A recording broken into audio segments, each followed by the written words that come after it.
नमस्कार साथियों, दिलीवर लॉ में आप सभी का हार्दिक अभिनंदन है।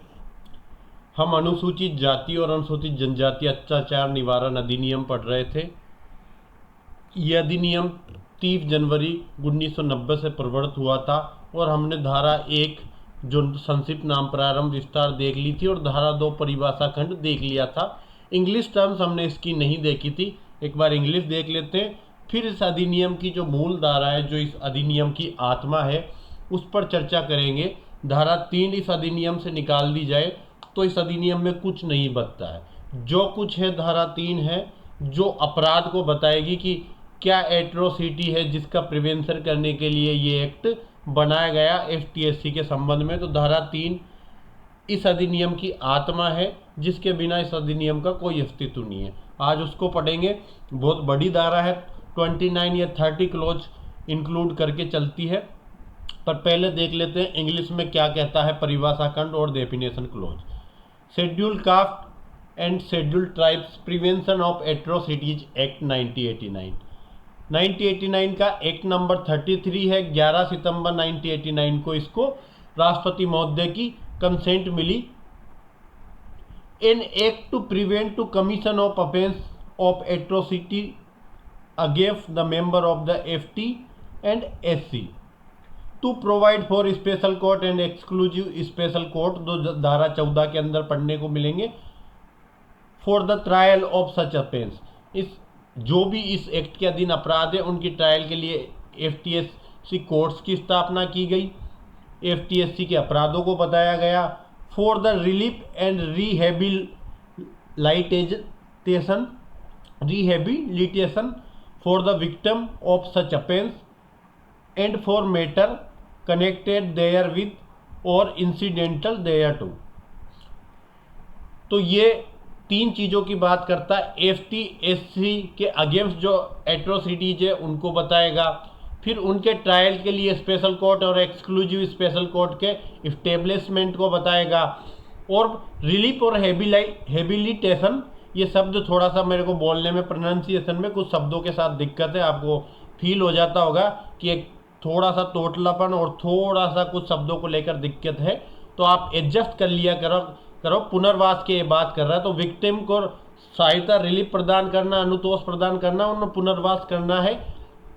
Rehabilitation for of the victims की ये बात करेगा। और इससे संबंधित जो भी मैटर्स हैं, जो भी इससे कनेक्टेड है, या इंसिडेंशियल मैटर्स जो इससे रिलेटेड हैं, उनके संबंध में इस एक्ट में प्रोविजन किए गए हैं।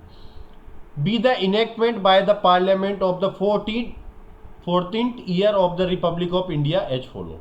भारतीय गणराज्य के 40वें वर्ष में इस अधिनियम को बनाया गया। चैप्टर फर्स्ट 2 धाराओं को इंक्लूड करता है, धारा 1 और धारा 2। धारा 1 short title extend and commencement की बात करेगी। शॉर्ट टाइटल है FTSC act prevention of atrocity, FTSC prevention of atrocities act 1989। It extend to whole of India, जो यहाँ से हटा दिया गया। पहले लिखा हुआ था एक्सेप्ट जम्मू एंड कश्मीर, जम्मू कश्मीर को छोड़कर। इसको 31 अक्टूबर 2019 के जो जम्मू कश्मीर अमेंडमेंट एक्ट था, जम्मू कश्मीर को के संबंध में जो अधिनियम पारित किया गया था, संविधान में 370 में जो बदलाव किया था, उसके अनुसार यहाँ से जम्मू कश्मीर पर भी ये एक्ट लागू होने लग गया। और 31 अक्टूबर 2019 के बाद से जम्मू कश्मीर शब्द को रिपील कर दिया। अब ये पूरे भारत में लागू है। It shall come into force of such date 30 जनवरी 1990। 30 जनवरी 1990 को ये इनफोर्स में आया। गजट नोटिफिकेशन 29 जनवरी को निकला था, इनफोर्स हुआ 30 जनवरी को। Definition clause in this act unless the context otherwise require. Atrocities मतलब जो धारा 3 में बताई गई है अफेंस, वो सारे एट्रोसिटीज माने जाएंगे, अत्याचार माने जाएंगे। कोड जहां जहां आएगा उसका मतलब होगा कोड ऑफ क्रिमिनल प्रोसीजर की वो बात कर रहा है, सीआरपीसी की बात कर रहा है। डिपेंडेंट कौन होगा, आश्रित कौन होगा? स्पाउस पति या पत्नी हो सकता है, चिल्ड्रन उसके बच्चे हो सकते हैं, किसके? जिसके साथ विक्टिम है उस विक्टिम पर डिपेंड करने वाले जो चाहे उससे सपोर्ट लेते थे या मेंटेनेंस लेते थे वो सभी स्पाउस होंगे। स्पाउस की मतलब पति है तो उसकी पत्नी, पत्नी है तो उसका पति, या चिल्ड्रन उसके बच्चे होंगे, उसके पेरेंट्स होंगे, माता पिता, भाई हो सकता है, उसकी बहन हो सकती है विक्टिम की। तो विक्टिम की spouse, children, parent, brother and sister of the victim वो आर डिपेंडेंट वोली या मेनली, या तो पूर्ण रूप से या मुख्यतः of such victim for is support and maintenance.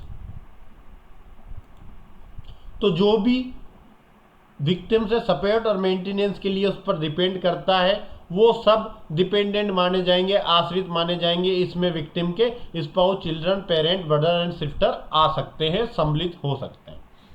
Economic boycott important है परिभाषा, मेंस के अकॉर्डिंग इस परिभाषा को याद कर लेना। Economic boycott a refusal to deal with work for hire or do business with other person. कोई ऐसे व्यक्ति के साथ उसको किराए पे हायर करते हो या उसके साथ काम करते हो उससे मना कर देना। तो a refusal to deal with work for hire or to do business with other person. ये इकोनॉमिक बायकॉट किसके रिगार्डिंग बात करेगा? ये एफटी के पर्सन के, एससी के पर्सन के रिगार्डिंग इकोनॉमिक बायकॉट की बात करेगा, जो मैंने कल समझा दी थी। टू डिनाई अपॉर्चुनिटी इंक्लूडिंग असेफ to service or contractual opportunity for the rendering service of consideration. कोई भी प्रतिफल के लिए अगर सर्विस है, कोई चाहे वो असेस ऑफ सर्विस हो या कॉन्ट्रेक्चुअल अपॉर्चुनिटी है। जैसे ग्राम पंचायतों के अंदर आमतौर पे ऐसा होता है कि सफाई कर्मचारी है या सुरक्षा के लिए कर्मचारी या जो पंचायत में काम करने वाले कर्मचारी होते हैं वो कॉन्ट्रैक्ट बेसिस पे हायर होते हैं। तो कॉन्ट्रेक्चुअल अपॉर्चुनिटी में उनको मना कर देना, डिनाई कर देना, या उनको जहां अवसर है कि वो उस जगह सर्विस पा सकते हैं वहां अवसरों के लिए उनको डिनाई कर देना, उन अपॉर्चुनिटी के लिए, ये भी इकोनॉमिकल बायकॉट माना जाएगा। To refuse to do anything on the term with things should be commonly done in the ordinary course of business. ऐसा कोई कार्य जो ऑर्डिनरी कोर्स ऑफ बिजनेस में आप कॉमनली किसी व्यक्ति के साथ करते हो पर उस व्यक्ति के साथ आप करने से रिफ्यूज कर देते हो उन्हीं टर्म्स पे जो अन्य व्यक्ति के साथ आप करने को एग्री हो जाते हो। क्लियर है? तो मेरे साथ कोई समव्यवहार कर रहे हो उसके लिए आप जिस कंडीशन में मेरे साथ समव्यवहार कर रहे हो वहां तो ठीक है, पर उस व्यक्ति के लिए जो एफटी या एससी का लिए है वहां उन्हीं कंडीशन पर, उन्हीं ऑर्डिनरी कोर्स ऑफ बिजनेस में उसके साथ समव्यवहार करने से रिफ्यूज कर देना। To abstain from the professional and business relationship one would maintain with other person. किसी एक व्यक्ति के साथ जो प्रोफेशनल या बिजनेस संबंध आप रखते हो ऐसे व्यक्ति के साथ आप वो संबंध नहीं रखते जो एफटी या एससी के साथ है या किसी व्यक्ति के साथ। ये इकोनॉमिक बायकॉट की परिभाषा। इकोनॉमिक बायकॉट न केवल एफटी एससी का हो सकता है, हम सबका भी हो सकता है इकोनॉमिक बायकॉट। जब हम समाज में से, मुख्य धारा में से निकाल दिए जाते हैं, मैं खास रूप से बात करूंगा हरियाणा में जाटों की खाप पंचायत चलती है, पश्चिम राजस्थान में भी जाटों का एक पंचायत वाला सिस्टम चलता है। वहाँ समाज किसी व्यक्ति को बहिष्कृत कर देता, वो इकोनॉमिक और सोशल बायकॉट दोनों प्रकार के बायकॉट होते हैं। तो ऐसी सारी चीजें जो इसमें इकोनॉमिक बायकॉट के अंदर बताई गई, ये सारी चीजें उसमें इंक्लूड होती है। एक्सक्लूसिव स्पेशल कोड का क्या मतलब होगा? सीधा सा मतलब है कि सेक्शन 14 के सब सेक्शन 1 में जो कोड पढ़ेंगे वो एक्सक्लूसिव स्पेशल कोड होंगे। फॉरेस्ट राइट, फॉरेस्ट राइट को डिफाइन किया गया है सब सेक्शन 1 ऑफ 3, मतलब सेक्शन 3 के सब सेक्शन 1 में डिफाइन किया गया। सेक्शन 3 कौन से एक्ट का? Scheduled tribes and other traditional forest dwellers recognition of forest right act 2006। 2006 का एक राइट है जिसमें एफटी के पर्सन या कोई ट्रेडिशनल फॉरेस्ट डेवलपर्स है जो वहां पे वन में निवास करते हैं, उनके राइट बताए गए हैं कि वन के संबंध में उनको क्या राइट है, वन अधिकारों की पहचान की गई है। उससे संबंधित एक्ट बना है 2006 का। इस एक्ट की धारा 3 के उपधारा 1 में फॉरेस्ट राइट शब्द को समझाया गया है, तो वहां से अर्थ लेना है कि फॉरेस्ट राइट क्या होंगे।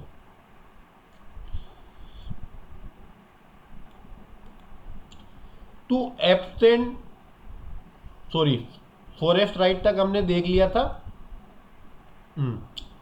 Manual scavenger, shall have the meaning assigned in the clause G of subsection 1 of section 2। ये एक्ट है एक provision of employment for manual scavenger and their rehabilitation act 2013। तो 2013 का जो एक्ट है provision of employment as manual scavengers and there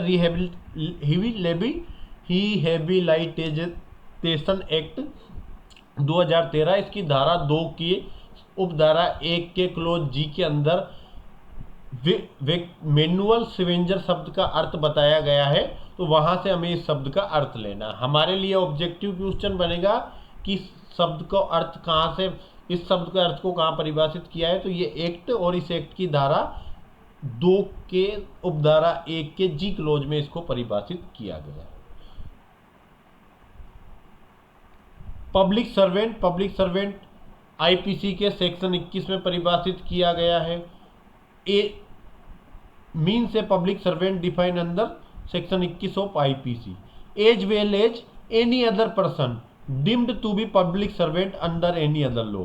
अगर कोई व्यक्ति है जिसको किसी अन्य एक्ट के अधीन पब्लिक सर्वेंट के रूप में डीम्ड किया गया, माना गया है, तो वो भी यहाँ पब्लिक सर्वेंट माना जाएगा।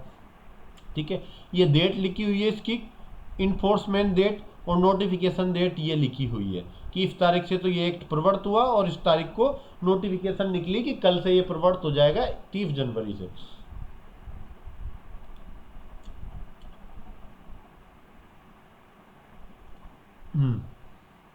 तो पब्लिक सर्वेंट देख रहे थे आईपीसी के सेक्शन 21 में कोई अदर लॉ के अधीन किसी को पब्लिक सर्वेंट डीम्ड किया है तो वो including any person acting is official capacity under the central government or state government at the case में भी, किसी मामले के अंतर्गत सेंट्रल गवर्नमेंट या स्टेट गवर्नमेंट के अंदर आप ऑफिशियल कैपेसिटी में एक्ट कर रहे हो पब्लिक सर्वेंट के रूप में, तो आपको भी सर्विस पब्लिक सर्वेंट के रूप में इंक्लूड किया जाएगा। एफटी और एससी की परिभाषा इंपॉर्टेंट हो जाती है ऑब्जेक्टिव के हिसाब से। तो एफटी और एससी क्या होगा, shall have meaning assign to them respectively under clause 24 clause 25 article 366 of the constitution. Article 366 संविधान में जो धारा 24 और धारा 25 के अंतर्गत जो परिभाषित किया गया एफटी और एससी को, वही अर्थ लेना है एफटी एससी का।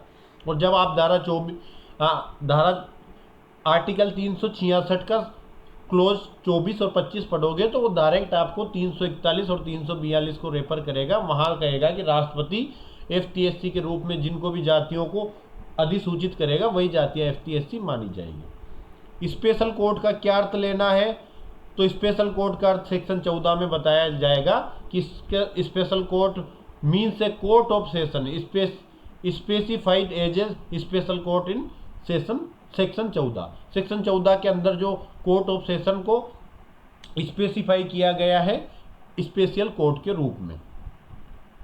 स्पेशल पब्लिक प्रोसिक्यूटर एसपीपी का मतलब कि a public prosecutor specify as the special public prosecutor or an advocate refer in section 15। Section 15 के में जिसको स्पेशल पब्लिक प्रोसिक्यूटर के रूप में बताया गया है या कोई एडवोकेट है जिसको एसपीपी के रूप में रेफर किया गया है, तो वो स्पेशल पब्लिक प्रोसिक्यूटर होगा। जो आप सीआरपीसी का सेक्शन 24 पढ़ते हो उसके सब क्लोज 8 या सब क्लोज 9 में बता रखा है, इसके लिए 10 साल का एक्सपीरियंस रिक्वायर होता है। 10 ईयर एक्सपीरियंस मिनिमम 10 ईयर चाहिए, 10 ईयर से ज़्यादा चलेगा पर not less than 10 year experience आपके पास होना चाहिए। शेड्यूल इस एक्ट के लास्ट में जो बताई जाएगी वो शेड्यूल है। तो schedule means the schedule appended to this act. Social boycott से क्या अर्थ होगा, पहले इकोनॉमिकल बाइकाट पढ़ा था उसके साथ सोशल बाइकाट, ये भी इंपॉर्टेंट हो जाता है, दोनों को मिक्स करके पूछ सकता है कि एफटीएससी एक्ट के अंतर्गत सोशल और इकोनॉमिकल बाइकाट से क्या अर्थ है।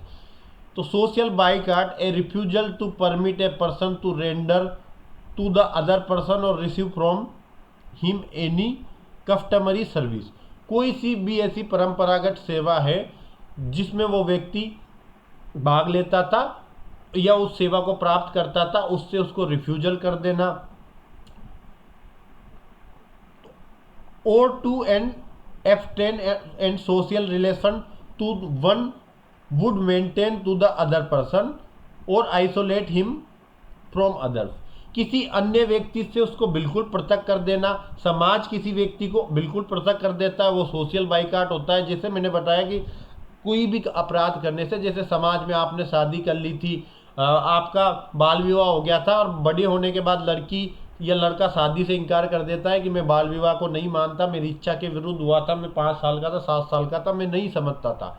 तो समाज क्या करता है कि उस पर सोशल रूप से बाइकाट कर देता है कि इसने समाज के जो फैसले थे उसको नहीं माना, समाज फैसला कर देता है कि इसको इस लड़की को रखना ही पड़ेगा, भले ही बाल विवाह के समय ये समझता नहीं था। जो भी समाज फैसला कर देता है उसको नहीं मानते तो सोशल बाइकाट कर दिए जाते हैं, तो पूरे समाज से आइसोलेट कर दिया जाता है, पृथक कर दिया जाता है। या फिर एक व्यक्ति जो समाज में रहता है, अन्य व्यक्ति जिसको सोशल बाइकाट कर दिया उसके साथ कोई सामाजिक संबंध नहीं रखना चाहता जो आम व्यक्ति के साथ करते, तो रिश्ते नातेदारी, हमारे शादी विवाह और जो संबंध होते हैं, जैसे हमारे नाना मामा बुआ जो भी हमारे रिश्तेदार होते हैं, सब बोलना बंद कर देते हैं। ये भी सोशल बाइकाट के अंतर्गत आता है जब एक समाज किसी व्यक्ति को पृथक कर देता है। विक्टिम का क्या अर्थ होता है कि victim means any individual who fall with in the definition of FTSC act under the clause C of subsection 1 of the section 2। इस अधिनियम की धारा 2 की उपधारा 1 के क्लोज C में जो FTSC बता रखा है वो व्यक्ति, और हु हैव सफर और एक्सपीरियंस फिजिकल, और उस व्यक्ति ने सफर किया है, मतलब वो व्यतीत है किससे, फिजिकल, मेंटल, साइकोलॉजिकल, इमोशनल और मॉनेटरी हार्म्स और harm to his property at the result of the commission of any offence under this act. कि अगर कोई FT या SC का बंदा है जिसको इस अधिनियम की धारा 2 की उपधारा 1 के C के अंदर डिफाइन किए गए FTSC में आता है, और उस व्यक्ति को फिजिकल, मेंटल, साइकोलॉजिकल, इमोशनल या मॉनेटरी हार्म्स हुआ है, या कोई प्रॉपर्टी का या फिर किसी प्रकार का मॉनेटरी हार्म्स हुआ है, किस कारण कि उसके साथ इस अधिनियम के अधीन कोई अपराध किया गया, उस अपराध के कारण उसको physical, mental, psychological, emotional, monetary और प्रॉपर्टी से संबंधित हार्म्स हुआ है, तो वो व्यक्ति क्या माना जाएगा, विक्टिम। और इस विक्टिम शब्द के अंतर्गत उसके रिलेटिव भी शामिल होंगे, लीगल गार्जियन भी शामिल होंगे, लीगल हायर भी शामिल होंगे। तो विक्टिम शब्द में 3 व्यक्ति तो शामिल है कि विक्टिम, विक्टिम के रिलेटिव, उसके लीगल गार्जियन और उसके लीगल हायर। पर विक्टिम कौन होगा, FTSC का पर्सन होना चाहिए, और उसको इस अधिनियम के अधीन कोई अफेंस के किए जाने के कारण फिजिकल, मेंटल, साइकोलॉजिकल, इमोशनल और मॉनेटरी हार्म्स हुआ है, या हार्म्स हुआ है प्रॉपर्टी से रिगार्डिंग। विटनेस का मतलब होगा कि witness means any person who is acquainted with the fact and circumstances or is in possession of any information and hand knowledge necessary for the purpose of investigation, inquiry and trial. उस व्यक्ति के पास ऐसी कोई fact और circumstances की जानकारी है जो इस अधिनियम के अधीन वो इन्वेस्टिगेशन, इंक्वायरी या ट्रायल से संबंधित मामलों में जानकारी देगा, ऐसी कोई इंफॉर्मेशन रखता है तो वो विटनेस माना जाएगा। और वो इज में और may be required to give information और मेक ए स्टेटमेंट और produce any document during investigation. और जहां भी इस अधिनियम में रिक्वायर है कि कोई व्यक्ति है जो इंफॉर्मेशन देगा, कोई स्टेटमेंट करेगा या डॉक्यूमेंट प्रोड्यूस करेगा इन्वेस्टिगेशन के दौरान, इंक्वायरी के दौरान, ट्रायल के दौरान, तो वो विक्टिम माना जाएगा। इसमें खुद वो विटनेस माना जाएगा, और इसमें विक्टिम भी शामिल है। ऐसे अपराध का विक्टिम भी विटनेस हो सकता है। तो विटनेस ऐसा व्यक्ति जिसको इस अपराध के संबंध में कोई फैक्ट है, कोई परिस्थितियां हैं जिनकी वो जानकारी रखता है, और ऐसी जानकारी इस अधिनियम के अधीन अपराध के संबंध में इन्वेस्टिगेशन, इंक्वायरी या ट्रायल के समय वो देगा और उससे संबंधित है। या फिर कोई ऐसा व्यक्ति जिसको हमने जिससे मांग की है कि वो व्यक्ति कोई इंफॉर्मेशन दे, कोई स्टेटमेंट दे, कोई डॉक्यूमेंट प्रोड्यूस करे इन्वेस्टिगेशन, इंक्वायरी या ट्रायल के दौरान जो इस एक्ट के अंतर्गत अपराध से संबंधित है। और इस विक्टिमनेस शब्द के अंतर्गत विक्टिम भी शामिल है। ये पैरामेटेरिया रूल एफ में आ जाता है कि कोई शब्द जो इस अधिनियम में यूज किए गए हैं लेकिन उनको डिफाइन नहीं किया गया, तो इसके लिए आप आईपीसी के अंदर उसका अर्थ देख सकते हो। आईपीसी में नहीं है तो एविडेंस में देख लो, एविडेंस में नहीं है तो सीआरपीसी में देख लो। 3 एक्ट को रेफर करता है कि जिन अधिनियमों को यहाँ एक्सप्रेस या डिफाइन नहीं किया गया, यहाँ एक्सप्रेस तो किया गया बट डिफाइन नहीं कहीं किया गया, उनको आईपीसी, इंडियन एविडेंस एक्ट और सीआरपीसी में देख लो, और जहां वो अर्थ, वहां पर जो अर्थ दे रखे हैं वही अर्थ यहाँ पर यूज किए जाएंगे। Any reference in this act to any enactment or any provision there shall in relation to the area of which such enactment or such provision is not force।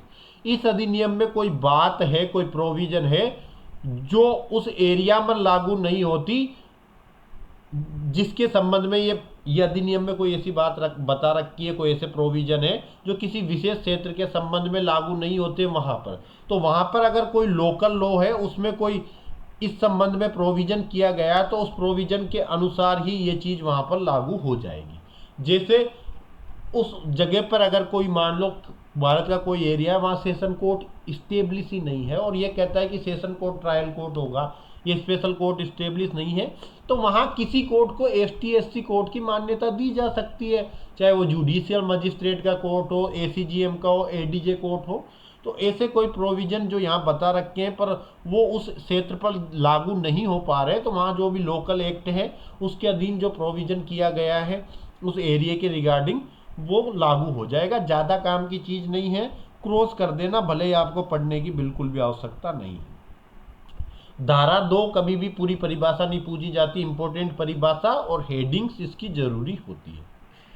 Headings मतलब परिभाषा की हेडिंग कि ST SC को कहाँ परिभाषित किया गया है, यहाँ से। धारा 3 जो इस संविधान की आत्मा है, जिसके बिना, जो इस अधिनियम की आत्मा है, इसके बिना यह आत्मा शून्य हो, यह अधिनियम शून्य हो जाएगा, अस्तित्व में नहीं रहेगा, डेड बॉडी के समान हो जाएगा। जैसे संविधान की आत्मा को बाबा राम अंबेडकर ने धारा आर्टिकल 32 को माना था और बाकी लोगों ने प्रस्तावना को संविधान की आत्मा कहा था, पर अंबेडकर जी का मानना था कि आर्टिकल 32 के बिना यह संविधान किसी काम का नहीं है, किसी प्रभाव का। ऐसा ही सब विधिवेता ये मानते हैं कि एसटी एससी एक्ट की जो भी धारा जान लेकर रहती है, जो जिस धारा में पूरा अपराध बनते हैं, वो धारा 3 है। जब आप चार्ज फ्रेमिंग करोगे तो अपराध ऐसे लगेगा कि 3A का अपराध है, 3AZ का अपराध है, 3Z का अपराध है, ऐसे आपको धारा लगानी होगी। अभी एक व्यक्ति मेरे से निवेदन कर रहे थे कि सर 3/25, 4/25 जो आर्म्स एक्ट में लगाओगे आप चार्ज, सर वो धारा बता दो कैसे लगाओगे। तो भाई पहले एक्ट पढ़ लो, फिर मैं समस्या दूंगा, चार्ज फ्रेमिंग सिखाऊंगा, वहाँ धारा लगाना सिखा दूंगा। अभी आपसे उठा के आर्म्स एक्ट के मैं 2 प्रोविजन पूछ लूंगा ढंग से, आपको याद नहीं है। आपको क्या है कि सब कुछ बता दो, हमें कुछ आए नहीं आए उससे आपको कोई मतलब नहीं है। मैं बताऊंगा जब आप सेफ्ट में परफॉर्मेंस करोगे, मुझे लगेगा कि आपके आर्म्स एक्ट के कंसेप्ट क्लियर है, तभी मैं चार्ज फ्रेम पर आगे बढ़ूंगा। मैं तो चार्ज फ्रेम सिखा दूंगा आपको, आर्म्स एक्ट के 2 कंसेप्ट भी पता नहीं है। मुझे अच्छी तरह से मालूम है कि धारा पढ़ लेने और लैंग्वेज याद करना और कंसेप्ट क्लियर होना रात दिन का अंतर है। अभी भी राजस्थान पब्लिक एग्जामिनेशन के कंसेप्ट आपके क्लियर नहीं है, उसके नहीं है। मैं सोच रहा हूँ आप खुद से कंसेप्ट क्लियर करो तो अच्छा है। मैं 5 प्रॉब्लम बना के उनको सिखा दूंगा, पर आप वो तरीका नहीं सीख पाओगे खुद से प्रॉब्लम सॉल्यूशन करने का। इसलिए आप पहले प्रयास करो, कंसेप्ट क्लियर करो, एक एक चीज़ को समझो कि ये धारा यही अर्थ दे रही है।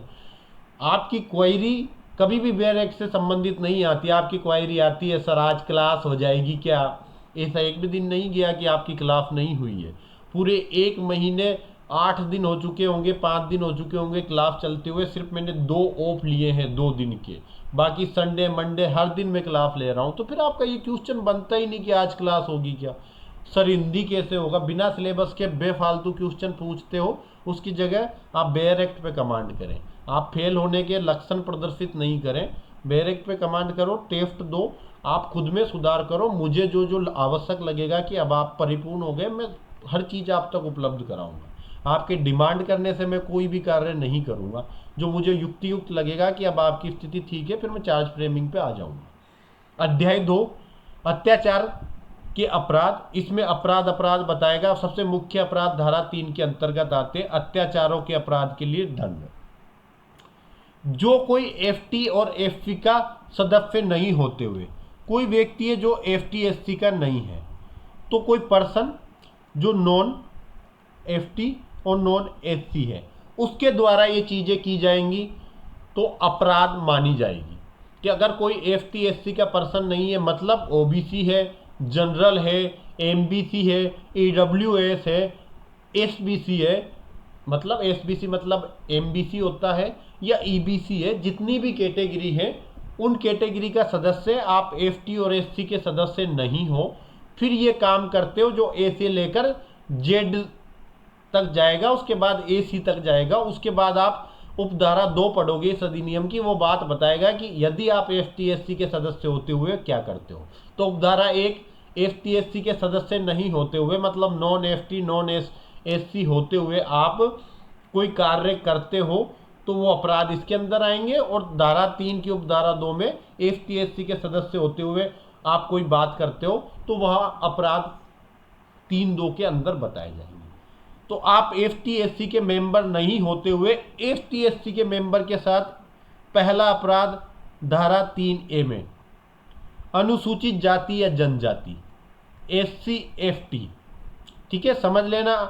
जाति मतलब कास्ट, तो अनुसूचित जाति एससी हो गया, अनुसूचित जनजाति शेड्यूल्ड ट्राइब्स। एससी और एफटी के किसी मेंबर के साथ मुख पर कोई अखाद्य पदार्थ या घृणाजनक पदार्थ रखता है या ऐसे सदस्य को, एफटी एससी के सदस्य को अखाद्य या घृणाजनक पदार्थ पीने या खाने के लिए मजबूर करता है। कोई व्यक्ति है जो एफटी एससी का नहीं है, मतलब मैं सीधा जनरल का या ओबीसी का शब्द यूज करूंगा, जनरल कर लेता हूं, जनरल के अंदर सभी जातियां शामिल होती है। तो अगर कोई जनरल का मेंबर होते हुए एफटी एससी के किसी सदस्य को, ठीक है, जनरल वाले नाराज मत होना, मैं समझाने के पर्पज से जनरल कह रहा हूं, कि कोई भी जनरल का सदस्य होते हुए एफटी और एससी के किसी सदस्य के मुख पर, उसके फेस पर कोई अखाद्य या घृणाजनक पदार्थ रखता है, कोई ऐसा पदार्थ जो खाने योग्य नहीं है, घृणाजनक पदार्थ है वो रखता है, या किसी सदस्य को अखाद्य या घृणाजनक पदार्थ खाने और पीने के लिए मजबूर करता है। जैसे कचरे में पड़ा हुआ कोई खाना खिलाता है कि तुम तो इसी के लायक हो, ठीक है। एफटीएससी वाले बुरा मत मानना, मुझे समझाना के लिए ये शब्द बोलने पड़ते ताकि आप प्रैक्टिकली उसको समझ पाओ कि क्या होता है। जैसे कचरे में पड़ी हुई कोई गंदी चीज खिलाता है, या आपने सुना होगा यूपी के अंदर एक भाजपा नेता ने कोई एससी के किसी व्यक्ति को मूत्र पिला दिया था, तो अगर आप उसके मुख पर टॉयलेट करते हो या उसको टॉयलेट वगैरह पिलाने के लिए मजबूर करते हो, तो कोई भी ऐसा पदार्थ जो अखाद्य है जिससे को देख के हमें घृणा आती है, ऐसा उसके फेस पर रखते हो या खाने पीने के लिए उसको मजबूर करते हो, तो धारा 3A का अपराध है। धारा 3B का अपराध कि एफटी और एससी के सदस्य द्वारा कोई दखल करत परिसर है या परिसर के प्रवेश द्वार पे, कोई एफटी या एससी मेंबर का कोई परिसर है, उसका घर है जिसमें उसका दखल है, मतलब एफटी और एससी का मेंबर का घर हो सकता है, उसके परिवार का कोई घर हो सकता है, या एफटी एससी के मेंबर द्वारा उपयोग में लिया जाने वाला कोई सा भी परिसर है, उस परिसर के अंदर या उस परिसर के एंट्री गेट पर कोई मल मूत्र फेंकते हो, कोई मल फेंकते हो, कोई पशु का शव फेंकते हो या अन्य कोई घृणाजनक पदार्थ इकट्ठा करते हो, तो ये माना जाएगा कि आपने 3B का अपराध किया है। तो कोई जनरल का व्यक्ति जो एफटीएससी के किसी सदस्य के ऑक्यूपाइड परिसर में या ऑक्यूपाइड परिसर के एंट्री गेट पर मलमूत्र, कोई कचरा है, कोई पशु शव है या अन्य घृणाजनक पदार्थ इकट्ठा करता है, तो वो 3B का अपराध है। कई बार फेंकते ना कि कुत्ते फेंको तुम्हारा काम यही है, लोग उसके गेट पर पटक जाते हैं, या कोई मलमूत्र डाल जाता है उसको अपमानित करने के आशय से, तो आप 3B का अपराध कर रहे हो। यदि आप जनरल के व्यक्ति होते हुए अनुसूचित जाति अनुसूचित जनजाति के किसी सदस्य को सत्कारित करने के लिए, उसको अपमानित करने के लिए, उसको शुद्ध करने के आशय से। आपका इंटेंशन क्या है कि आप एसटी एससी के मेंबर को सत्कारित करो, उसका अपमान करो, उसको शुद्ध करो। शुद्ध करने का मतलब कि अभी मैं गुस्से में बोल रहा था कि आप मुझे बहुत इरिटेटिंग मैसेज करते हो, आप खुद के बेयर एक्ट पे कंसेप्ट बनाने पे पढ़ने की जगह आप रोज मुंह उठा के मैसेज करते हो कि सर आज क्लास होगी या नहीं होगी, जबकि आपके पास रेगुलर क्लासें आ रही है। मेरी मजबूरियां हैं, मेरे पास कोई फिक्स टाइम नहीं होता, मुझे काम करना होता है, मेरे 8 घंटे मुझे अपना प्रोफेशनल वर्क करना होता है, तो मेरे पास फिक्स टाइम नहीं है कि मैं आपको बोल दूं कि 6 बजे लूँगा, 6 बजे मुझे 7 भी बज जाती है, 8 भी बज जाती है। तो आप क्या करते हो, मुझे शुद्ध करते हो कई बार कि जब मैं दिन रात आपके लिए मेहनत कर रहा हूँ, आपको फ्री में ऐसी फैसिलिटी पे प्रोवाइड करा रहा हूँ जो रिकॉग्नाइज इंस्टीट्यूट देती है, तो आप मुझे शुद्ध कर रहे हो। तो ऐसे ही आप एसटी और एससी के किसी सदस्य को सत्कारित करते हो, उसको अपमानित करते हो, या उसको शुद्ध करने के इंटेंशन से उसके पड़ोस में मलमूत्र, कूड़ा, पशु शव या अन्य कोई घृणाजनक पदार्थ इकट्ठा करते हो। कहां पे करते हो, उसके पड़ोस में। तो कोई एसटी/एससी के सदस्य को सत्कारित करने के लिए, अपमानित करने के लिए, शुद्ध करने के आशय से उसके पड़ोस में, पहले उसके परिसर में या एंट्री गेट पे था, अब उसके पड़ोस में मलमूत्र, कूड़ा, पशु शव या अन्य घृणाजनक पदार्थ रखता है। एक तो ये परिसर है, इसका गेट है, आप गेट पर कोई चीज पटक के गए और इसके अंदर कोई सामान फेंक दिया, मलमूत्र वगैरह कुछ भी जो आपने घृणाजनक चीजें इकट्ठी करनी थी वो कर दी, तो ये तो 3B का अपराध है। पर आपने इसके घर के इधर इधर डाल दिया और आप कहते हो कि तुम कचरे में रहने के लायक हो, तुम्हें ऐसे ही कचरे में रहना चाहिए। ये एक ट्रॉली भर के जो कचरा था उसका आपने उसके घर के बगल में कर दिया, किसी लायक है, ये अपने आप फेंकेंगे, इनका काम है। या जैसे एससी समुदाय में एक चमड़ा का कार्य करने वाली जाति आती है, चमार बोलते हैं उसको, तो उनका कार्य होता है कि वो चमड़ा बनाते हैं और चमड़ा बनाने के लिए पशुओं की खाल वगैरह को निकालते हैं। तो ऐसे लोग क्या करते हैं कि एक उनका कार्य है कि वो पशु जो मृत पशु होते हैं उनको सही जगह पर पहुंचाते हैं, वहां पहुंचाने के बाद उसका अंत्येष्टि वगैरह करते हैं, चमड़ा निकाल लेते हैं, उस चमड़े को यूज लेते हैं, उसके बदले में पशु को वहां ले जाने के बदले में लोग उन्हें एक पेमेंट करते हैं, 500 1000 रुपये जो भी करते हैं। तो अगर ऐसा व्यक्ति है कोई एससी का, उसको आप अपमानित करने के लिए, सती पहुंचाने के लिए या शुद्ध करने के लिए कि भले वो नौकरी लग गया या समाज में अच्छे से जी रहा है, वो नहीं करना चाहता वो कार्य जो आमतौर पर उसके समाज के लोग करते हैं, फिर भी आप उसको अपमानित करने के लिए उसके घर के अगल बगल में कहीं पर पड़ोस में ये डाल आते हो, जब मरा जानवर की यही तेरा काम है, कर इसको, कर कैसे नहीं करेगा, बदबू आएगी, अपने आप फेंकेगा। तो ऐसा करना एसटी/एससी का अपमान 3C में आएगा। 3D, एसटी या एससी के किसी सदस्य को जूतों की माला पहनाते हो या उसको नग्न करते हो या अर्धनग्न घुमाते हो।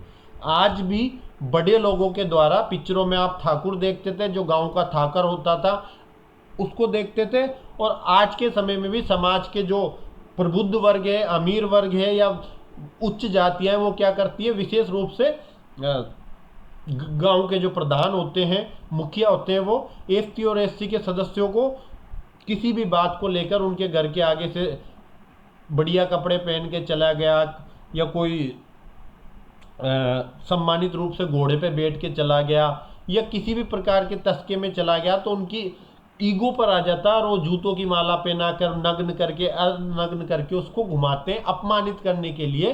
तो ऐसा 3D का आप अपराध करते हो। इन अपराध के मामले में बहुत संगीन अपराध होते हैं, अच्छी तरह से याद रखो कि, ठीक है।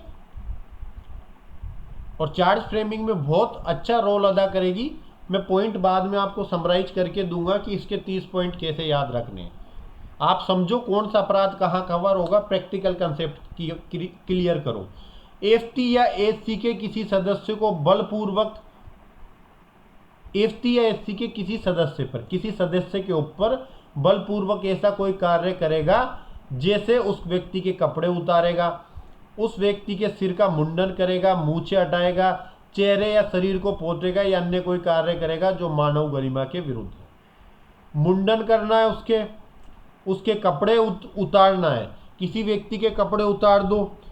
फर्क है, यहाँ पर आप जो पढ़ रहे थे नग्न या अर्धनग्न घुमाएगा, ये पूरे गांव में बंदोरी निकालनी है, गले में जूते की माला पहना के बंदोरी निकाल दी। बंदोरी समझते हो, पूरे गांव में घुमाना अपमानित करने के लिए। या फिर किसी को नंगा कर दिया या अर्धनग्न करके घुमाया, तो वो 3D में। 3 के अंदर क्या है कि आप किसी व्यक्ति को, ST या SC व्यक्ति को बलपूर्वक फोर्सफुली क्या करते हो, उसके कपड़े उतार देते हो। जैसे बांध दिया, उसके कपड़े उतार दिए, सिर का मुंडन कर दिया, उसकी मूछें हटा दी, चेहरे या शरीर को पोत दिया, काला कलर से मुंह पोत दिया, या अन्य कोई ऐसा कार्य करते हो जिससे उसकी गरिमा को ठेस पहुंचे। ठीक है, इसमें जैसे आपने कहा कि मैं ऐसे व्यक्ति को कि तू जब ये हमारे जूते चाट, ये अगर जूते चाटने के लिए बोल दिया कि हम ठाकुर हैं, हमारे जूते तुम्हें चाटने ही पड़ेंगे, तुम्हारे पिता बाप दादा ये करते थे, अगर ऐसा कोई भी शब्द के करके उससे जूते चटवा रहे हो, कोई कृत्य कर रहे हो, धारा 3 में कवर होगा शुद्ध। 3F।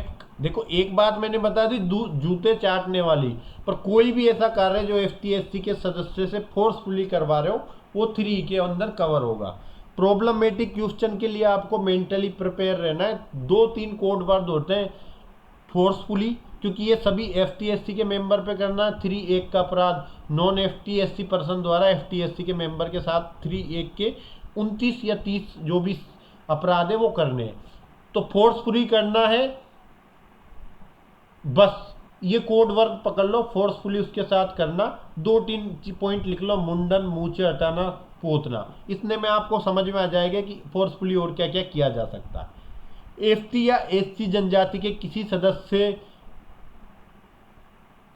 सदस्य के स्वामित्वाधीन, उसके कब्जे में, उसको आवंटित सक्षम अधिकारी द्वारा उसको आमंत्रित किए जाने वाली अधिसूचित भूमि को सदोष अधिभोग में लेगा, उस पर खेती करेगा या उस भूमि को अंतरित करेगा।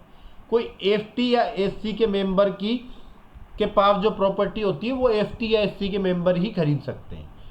एक व्यक्ति जो FT या SC का है, उसकी प्रॉपर्टी FT या SC का व्यक्ति ही खरीद सकता है, उनको अधिकार मिले हुए।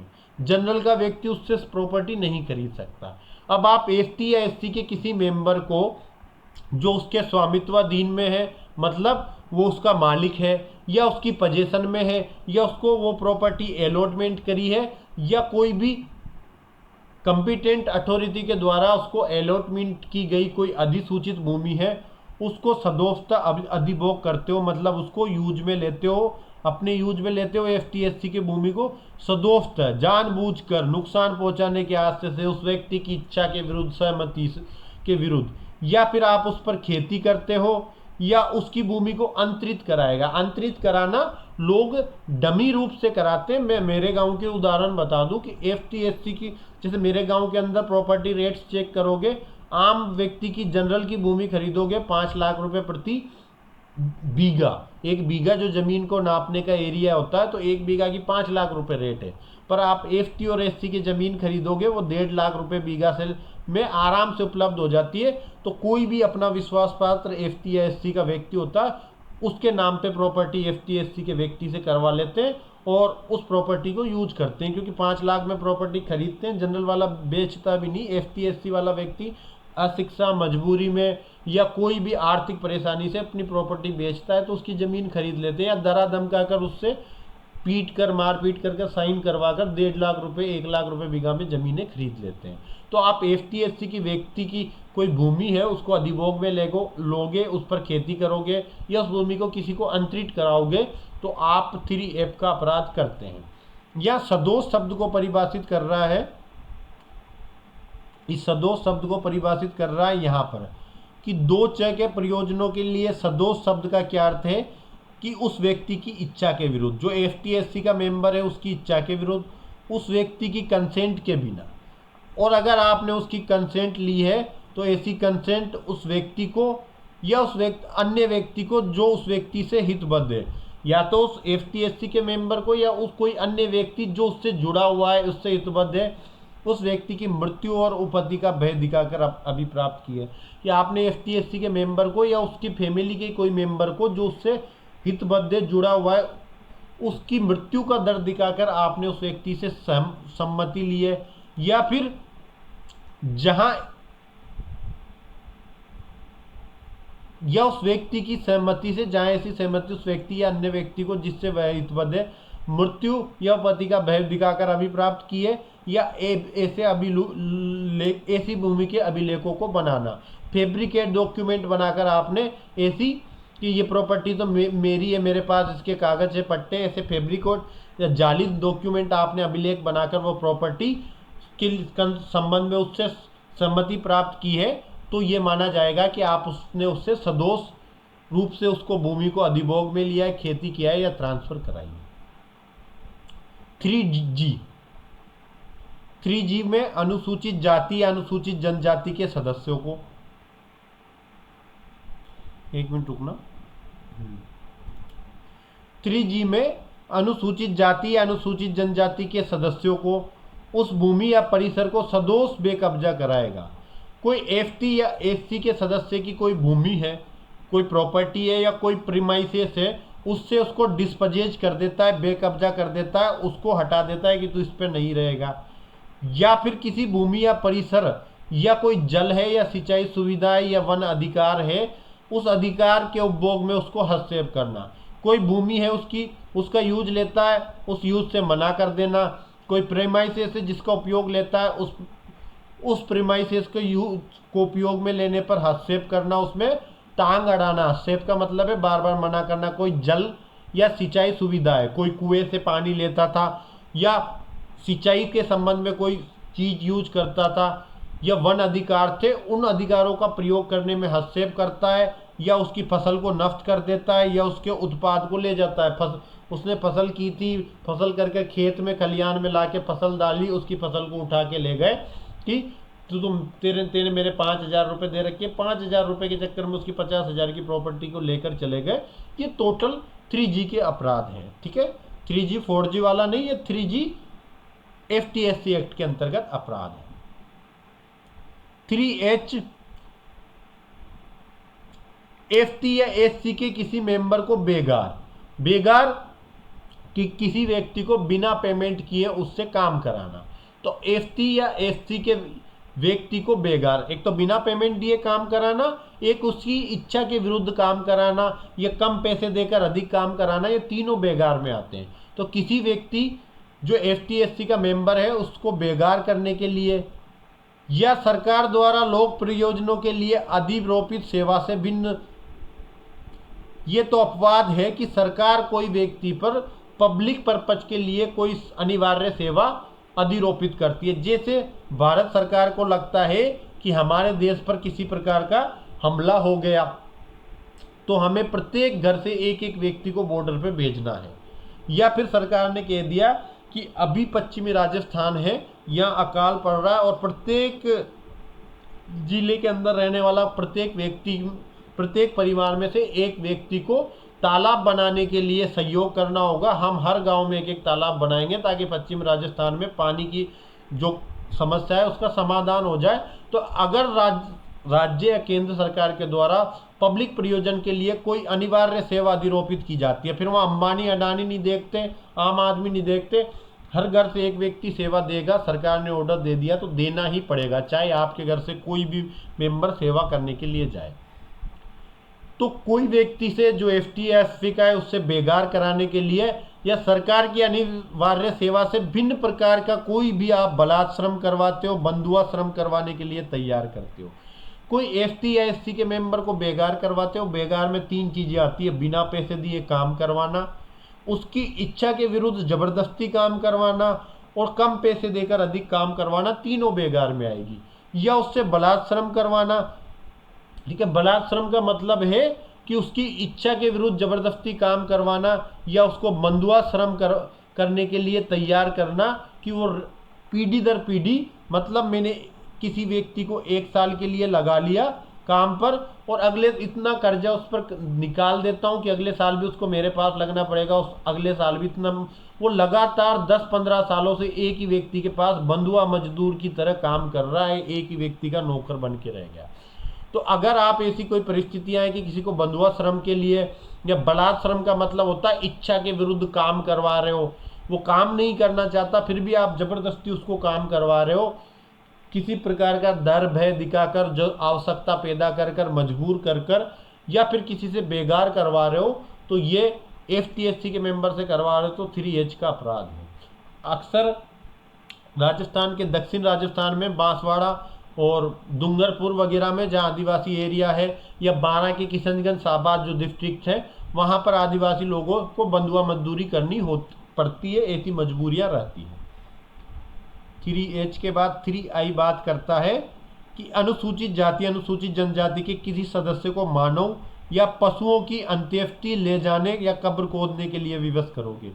एसटी या एससी के किसी मेंबर को मानव को के लिए कब्र खोदने के लिए मजबूर करना, या पशु शवों की अंत्येष्टि के लिए मजबूर करना, इनको उठा के ले जाओ, इनके लिए कब्र खोदो, ऐसा कोई भी कार्य है तो मानव या पशुओं की अंत्येष्टि के लिए कि इसको जला, इसके लिए कब्र खोद, इसके लिए लकड़ियां ले जा, अंत्येष्टि के कार्य के लिए, चाहे मानव या पशु की अंत्येष्टि का कार्य या उनको उठाकर ले जाना, कि पशु उठा के ले जा और इसको जाके वहां पे जला के आ, इसके लिए किसी व्यक्ति को विवश करते हो, कब्र खोदने के लिए विवश करते हो, 3I का अपराध है। ठीक है।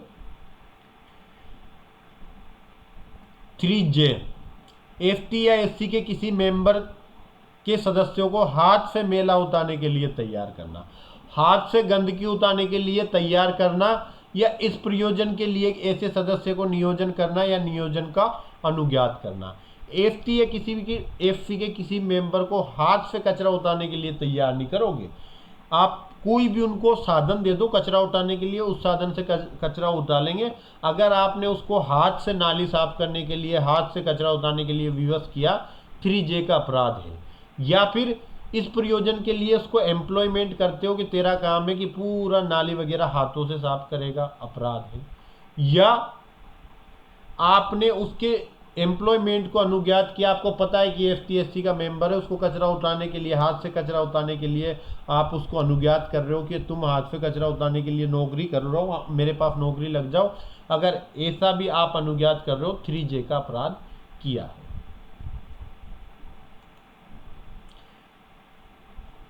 3K, अच्छा यहां पर 3K रह गया।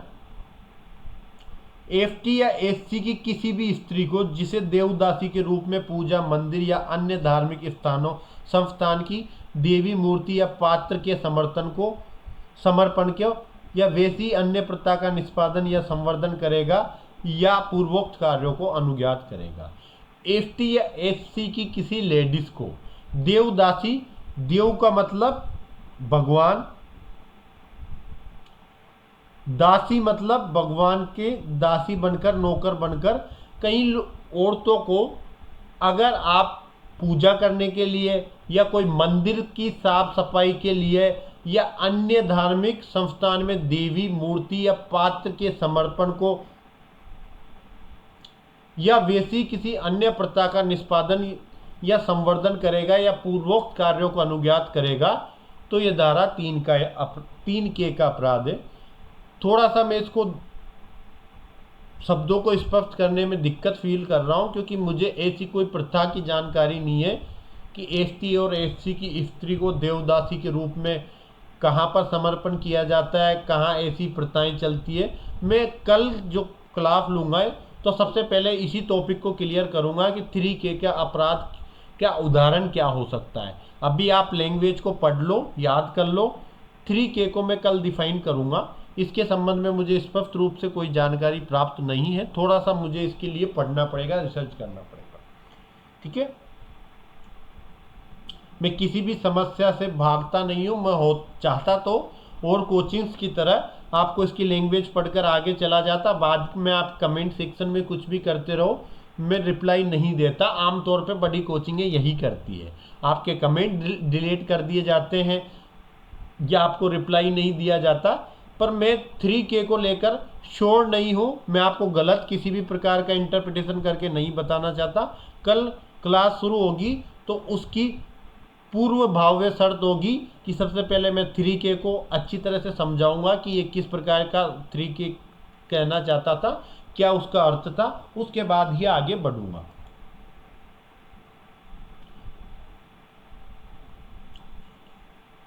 L अनुसूचित जाति अनुसूचित जनजाति के सदस्यों को मतदान न करने के लिए कि आप वोट नहीं करोगे, या किसी विशिष्ट अभ्यर्थी के लिए मतदान करने के लिए कि स्पेशल कोई कैंडिडेट है, आपने बता दिया कि इसी व्यक्ति को वोट करोगे, या विधि द्वारा उपबंधित से भिन्न रीति से मतदान करने के लिए मजबूर या वित्रस्त करोगे। एफटी या एफसी के मेंबर को एक तो आप वोट नहीं करने के लिए कि आप वोट नहीं करोगे, दूसरा कोई स्पेशल कैंडिडेट है कि आप एक को ही वोट दोगे, या फिर जो विधि द्वारा उपबंधित तरीका है मतदान करने का उस तरीके से भिन्न तरह से मतदान करने के लिए मजबूर या अभित्रस्त करोगे। विधि द्वारा उपबंधित क्या है कि किसी व्यक्ति को किसी प्रकार का प्रलोभन वगैरह नहीं देकर उसको अपनी स्वतंत्रता से वोट करने देना, पर आप उसको मतदान विधि द्वारा उपबंधित तरीके से भिन्न प्रकार से आप उसको मजबूर करते हैं कि इसी को वोट दे के आना, नहीं तो अगर इसको वोट नहीं गया तो हम आपके साथ क्या करेंगे, या उसको दारू पिला के आप मजबूर कर रहे हो, उसकी फैमिली के किसी पर्सन के सिर पे बंदूक रखवा के उसको वोट देने के लिए मजबूर कर रहे हो, कोई भी तरीका है मैनर वो इसके अंतर्गत आ सकता है। तो विधि द्वारा उपबंधित से भिन्न तरीके से अगर आप उसको मतदान करने के लिए मजबूर या वित्रस्त करते हो।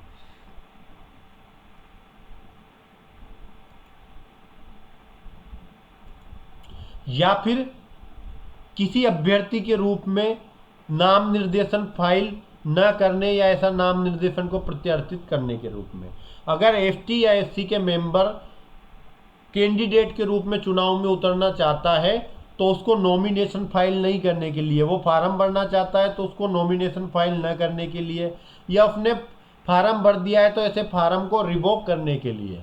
जैसे कोई बड़े या दबंग व्यक्ति के सामने अगर चुनाव में एसटी एससी का मेंबर उतरता है तो उसको कहते हैं फार्म वापस ले ले, नहीं तो तेरे साथ ठीक नहीं होगा, उसको धमका कर उसको नॉमिनेशन वापस लेने के लिए मजबूर करते हैं, या फिर उसको पहले ही धमका देते हैं कि फार्म नहीं भरेगा एसटी एससी के मेंबर को, तो ऐसे एसटी एससी के मेंबर को फार्म नहीं भरने देना, या फार्म भर दिया तो फार्म वापस लेने के लिए मजबूर करते हो तो वो भी 3L के बी पॉइंट के अंतर्गत आएगा।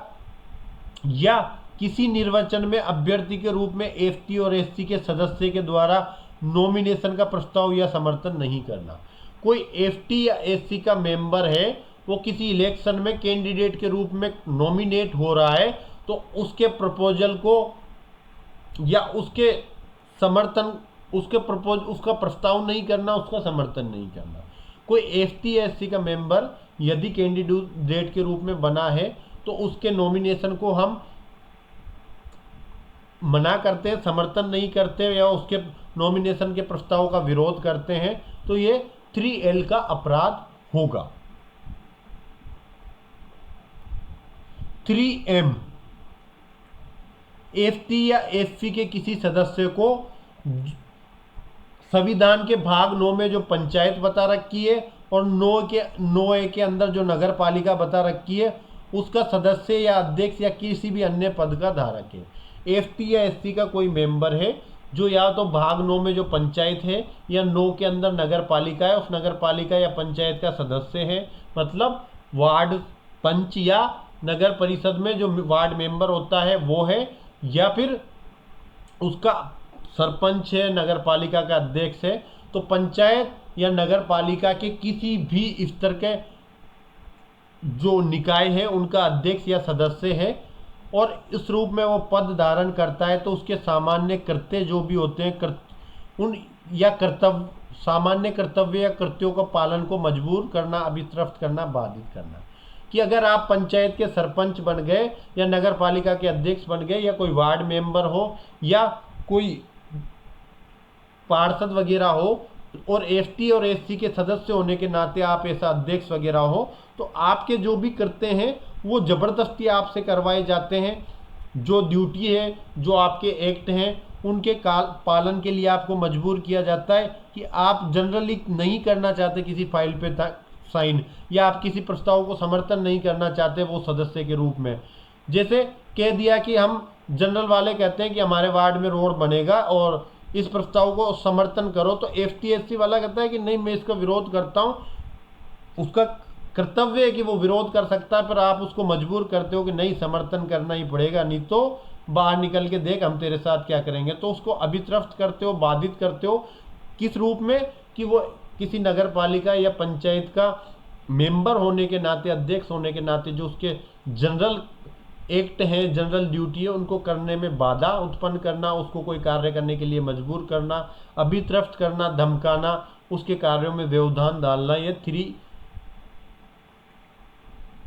का अपराध है। 3N के अंतर्गत इलेक्शन के पश्चात, वोटिंग के पश्चात ST/SC के किसी सदस्य को उपधिकारित करना, घोर उपधिकारित करना, उस पर हमला करना, सामाजिक या आर्थिक बहिष्कार अधिरोपित करना, ठीक है, सोशल और इकोनॉमिकल बाइकाट जो हम पढ़ के आए, या अधिरोपित करने की धमकी देना, या किसी लोक सेवा के उपलब्ध फायदों से निवारित करेगा जो उसको प्राप्त है। कि इलेक्शन के बाद आप ST या SC के किसी व्यक्ति को उपधिकारित करने के लिए कि तेरे को हर्ट करेंगे, या ग्रीवियस हर्ट करेंगे, या तेरे पर अटैक करेंगे, या तेरा सोशल इकोनॉमिक बाइकाट करेंगे, इलेक्शन के पश्चात, चुनाव होने के पश्चात की बातें हैं कि SC के मेंबर को हर्ट करना, ग्रीवियस हर्ट करना, या परस्पर अटैक करना, सोशल या इकोनॉमिकल बाइकाट इम्पोज करना, या इम्पोज करने के लिए थ्रेट करना, धमकी देना, या कोई पब्लिक सेवा है जो सबको उपलब्ध होती है, उससे कोई फायदा मिलता है, उस फायदे से उस व्यक्ति को निवारित करना। जैसे ग्रामीण स्तर पे एक नरेगा स्कीम चलती है, उसमें सबको 100 दिन का रोजगार दिया जाता है, 2 घंटे का काम है और 300 रुपये पैसे मिलते हैं। तो ये जो पब्लिक सेवा है, इसके फायदे से निवारित कर देना कि तूने वोट नहीं दिया ना, तो मतदान के बाद कहते हैं चल ठीक है तूने वोट नहीं दिया, अब देखना जो पब्लिक फायदा मिल रहा है, कि जैसे शौचालय उपलब्ध होते हैं, राशन सरकार की तरफ से दिया है, ऐसी कोई भी पब्लिक सेवा से जो भी उसमें बेनिफिट मिलते हैं उससे निवारित कर देना कि अब ST/SC के मेंबर को किसी को कि अब तेरे को किसी प्रकार का फायदा नहीं लेने देंगे जो सरकार की तरफ से मिलता है पब्लिक सर्विस के रूप में।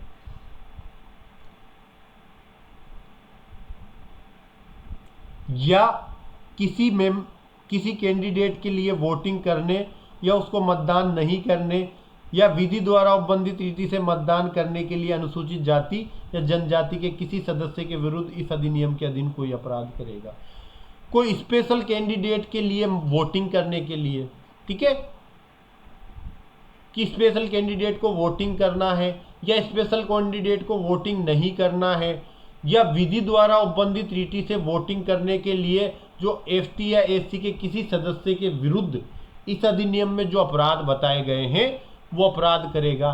कि ST और SC का कोई मेंबर कैंडिडेट के रूप में खड़ा हुआ है, कि ST और SC का मेंबर कैंडिडेट के रूप में खड़ा हुआ है, जैसे कई सीटें ST/SC को रिजर्व है, तो ST या SC का कोई मेंबर है जो खड़ा हुआ है, चाहे वो जनरल सीट पे खड़ा हुआ है या कहीं उनकी रिजर्व सीट पे, तो उस व्यक्ति को वोट देने या किसी स्पेशल ST के व्यक्ति को वोट नहीं देने के लिए, जैसे एक A व्यक्ति खड़ा है जो जनरल का है, एक B व्यक्ति खड़ा है जो ST का है, SC का है।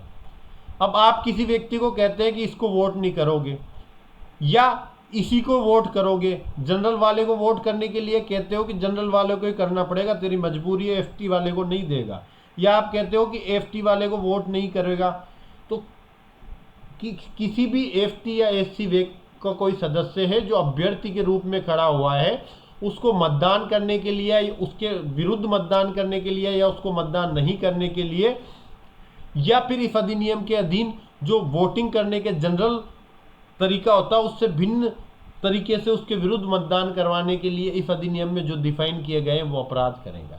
मतलब ये कोई भी अपराध अगर आप ST या SC के व्यक्ति के विरुद्ध, ST या SC के व्यक्ति के विरुद्ध करवाते हैं तो वो 3O का अपराध होगा।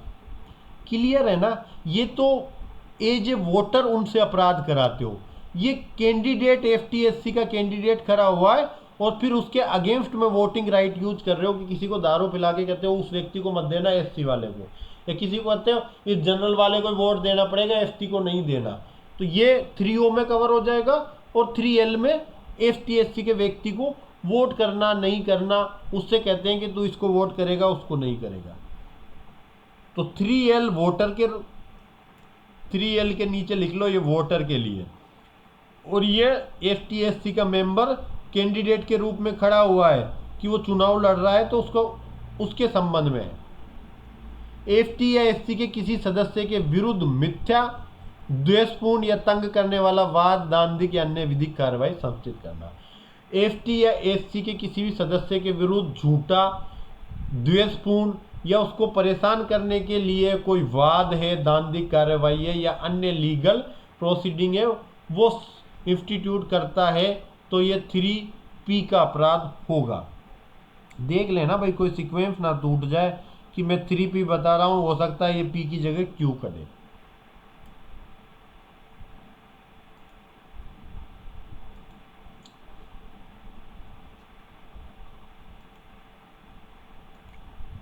इस पेज को फ्री कर देते हैं, 1 घंटे की क्लास होगी पर ये लास्ट पेज है, इसको फ्री कर देते हैं, उसके बाद बाकी अपराध कल पढ़ेंगे।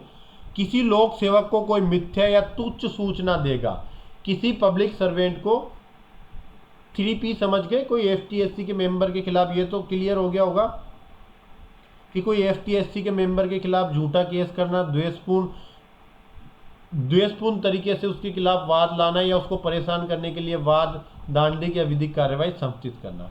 यहां कोई FTSC मेंबर को मिथ्या या किसी पब्लिक सर्वेंट को मिथ्या या झूठी सूचना देगा या तुच्छ सूचना देगा जिससे लोक सेवक अपनी विधिपूर्ण शक्ति में उसको लॉफुल पावर मिली है उसका प्रयोग करके FT या SC के किसी मेंबर को सती या शुभ कारित करे। कोई FT या SC के मेंबर को सती कारित करने के लिए, नुकसान कारित करने के लिए आप किसी पब्लिक सर्वेंट को कोई झूठी सूचना या कोई तुच्छ सूचना देते हैं जिससे वो उसको परेशान करे। जैसे आप कहते हो कि FTSC का मेंबर अभी चौराहे पे खड़ा होकर सारे गांव को गालियां दे रहा है, ऐसी झूठा सूचना दे देते हो और वो आके FTSC के मेंबर को पीटता है। या फिर आप कहते हो कि इस FTSC के मेंबर के घर पे शराब पड़ी हुई है और वो आकर FTSC के मेंबर को कहता है कि भैया तेरे घर पे शराब है, चेकिंग करते हो। ऐसे करने से क्या हुआ, इस मिथ्या सूचना से या तुच्छ सूचना से उस व्यक्ति को शुभ हुआ, या फिर उसको पकड़ के पुलिस वाले ने आते ही 2 थप्पड़ जड़ दी कि तू तो हंगामा कर रहा है दारू पी के, तो उसको सती कारित कर दी। तो FT और SC के मेंबर के संबंध में कोई मिथ्या या तुच्छ सूचना किसी पब्लिक सर्वेंट को देना जिससे FT या SC के मेंबर को कोई सती या शुभ कारित हो तो वो भी 3Q का अपराध बनेगा। 1 घंटे की क्लास हो चुकी है, बाकी हम कल कवर करते हैं। जो एक सब सेक्शन मैंने इसके अंदर छोड़ा है वो मैं आपको बताता हूँ, देवदासी वाला क्या प्रयोजन है, उस पर हम कल की क्लास में आते ही सबसे पहले चर्चा करेंगे। Thank you so much. थोड़ा सा एडजस्ट करके चला करो, बार बार बेफालतू के मैसेज मत करने से बचा करो, क्योंकि जो काम हमारे सोशल मीडिया देखते हैं वह व्यक्ति भी आपकी तरह अभ्यर्थी है, उसकी कोई आर्थिक मजबूरी है, इसलिए वो कोई हमसे सेवाएं प्राप्त करके रूम रेंट भरने के लिए हमारे साथ काम करता है। तो कोई व्यक्ति को अनावश्यक मैसेज मत करो। आपकी डेली क्लासें आ रही है, टाइम थोड़ा 19-20 हो जाता है, कभी 6 बजे, कभी 8 बजे, कभी 9 बजे, कभी 10 बजे, पर आपको रोज एक क्लास मिल रही है। आप आपका टाइम फिक्स कर लो कि ये दिन भर में आज जो भी क्लास देगा मुझे तो सुबह 7 बजे या 8 बजे देनी है। मैं 10 से 15 अप्रैल तक हो सकता है कि क्लासों का टाइम फिक्स ना कर सकूं, उसके बाद टाइम बाउंड क्लास का टाइम फिक्स कर दूंगा। ठीक है, यूट्यूब से कुछ प्रीमियम सर्विस मुझे उपलब्ध हो जाएगी, फिर मैं टाइम बाउंड कर दूंगा, फिर मुझे दिक्कत नहीं है, मैं सोता रहूँगा तो भी मेरी क्लास चलती रहेगी। तो थोड़ा सा एडजस्ट करके चलो, सामूहिक व्यवस्था है और मैं उम्मीद करता हूँ आप इसमें सहयोग करेंगे। Thank you so much.